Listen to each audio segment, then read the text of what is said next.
罗河基金会逐年举办罗河文学音乐节，用音乐唱出罗河追求自由民主、为正义发声的精神。罗河纪念馆到今年已经成立30年，基金会特别举办音乐会和展览来绍介历史。300担真风带我来这，我也阁是一个囡仔。用音乐唱出对土地关怀，要来纪念新文学之父罗河。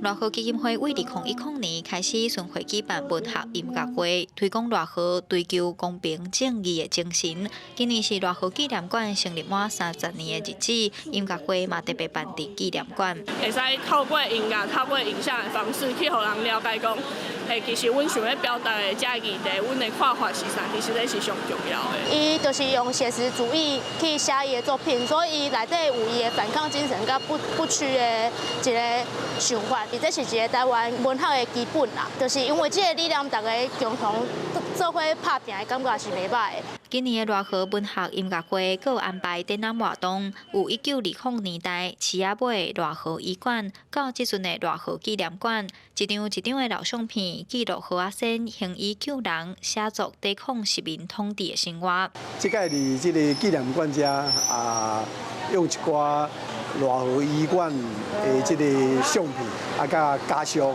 伫即个罗河医馆第2馆的生活的相片做一个纪念。罗河基金会表示，罗河这个名过去有一段时间是禁区，无人敢提起。因逐年办文学音乐会、有文学行达、学生文学奖侪活动，希望大家用多元的方式熟悉罗河，继续传承罗河关怀社会、追求自由平等的精神。记者杨淑静综合报道。